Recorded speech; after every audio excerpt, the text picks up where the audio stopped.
Hello there, ladies and gentlemen and cats in the audience. I mean, there probably is at least one cat watching. I remember I read a comment that somebody said, oh yes, my cat's watching. Either way.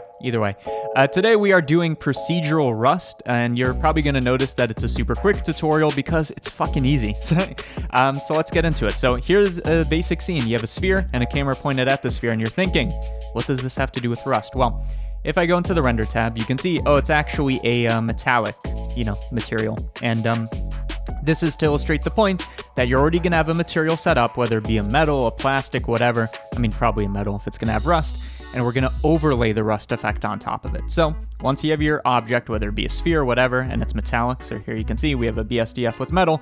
Here is what we do to make rust. It's super simple. What I'm going to do is I'm going to make a principled BSDF just for the rust. So you're thinking, oh, we already have a material here. Don't worry about this. Everything here, whether it be like checkerboard, maybe you have some like image textures, all of this is already like baked into its own thing. So I'm just going to guess that wasn't the way to go. This is already its own thing. We're going to make our own BSDF for rust. I'm going to mix these two together. And just to, illustrate the point, this is going to be our rust one. And what we need to do is we need to distinguish where there is going to be rust. We're going to do this with a noise texture. Take the noise texture, connect it, and now we just need to filter it. So I'm going to make it a bit bigger so you can see a bit more detail. Speaking of detail, bring this up just so it looks like a bit more like rugged and all this, and we'll see this in a moment. And we're also going to bring up the roughness, okay? To make this more clear, I'm just going to filter this through a color ramp node just to make it higher contrast. So you can see I bring up the black levels and now you can really see what's going on. So you can imagine these white areas are where the rust is going to show up, right? We can change it. This is why we want it to be high detail, so it looks, nice and textured. And this is why we want it to be nice and rough, so it kind of looks like a spread out rust. Let's view this, okay? So currently it looks like this. Only other thing, let me make it a bit more high contrast. Okay, so we have basically a mat saying this is where our rust is going to be. Only issue is the rust looks like garbage. It looks like red vomit, splatter. It doesn't look like vomit. It just looks like splatter. It doesn't look like rust. So we need to fix that. To do it, I'm going to do a couple things, all using this noise texture to keep it simple. First of all, I'm going to use a bump node. This is just to add in fake normal detail. So I'm going to use this noise texture, connect it to the height. So now I'm converting this into normal information, as you can see. Connect that to our BSDF.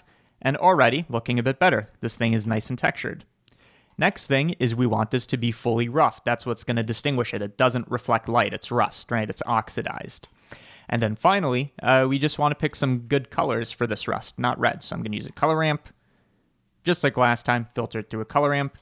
But unlike last time where we had a matte, this one is going to be about picking colors. So I'm going to pick one kind of, it is kind of reddish. So it's kind of like this reddish brown kind of thing.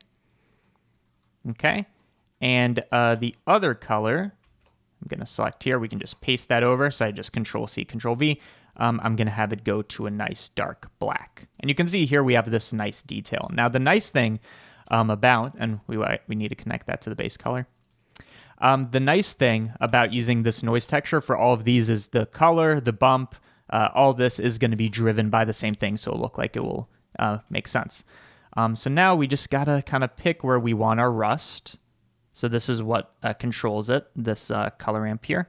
And you can see we can have this rust kind of spread over the surface until it completely consumes it. But we don't want it to be like that. So I'm just going to bring up the roughness just a tiny bit more, just so it looks nice and oxidized. And the only other thing is I think this rust looks a bit too dark, something like that. And you can see here we have a nice, very procedural rust. If it looks a bit too scattered, you bring down the scale. And now it looks like there's more like large patches. And you can change that, of course. If you feel like you want at least everything to be a bit rusted, like no perfect metal poking through, just take this black slider and bring it up a tiny bit. Or maybe it's the opposite. No, that is correct. And that will make even the shiny surfaces just a tiny bit rusted. But that's really it for procedural rust. It's super simple. Now, let's say we take this and apply it to a different object. I'm going to take the monkey. I'm going to bring it over. We're going to shade smooth, apply the same material. It's going to look fine. And maybe this is what you want, but maybe you want your rust to be a bit more motivated than just being scattered everywhere. Here's another trick, and we'll probably end the video on this. Ambient occlusion node. Use it. What the ambient occlusion node does, it's kind of subtle, but you can see it shows where there's self-shadowing, where there is, ambient occlusion in some sense. I mean, in every sense. take this, filter it through a color ramp, and now you can really see we are filtering out the concave areas. And this is where actually rust would accumulate because it's not exposed to the atmosphere. Or maybe it's the opposite. One or the other is true. But either way, this is a nice way to generate a mask saying, I want rust here and here and here. And all we have to do is probably just flip that so the dark areas are white and the light areas are dark. So now we've kind of highlighted the areas we want. We can actually kind of close in on those.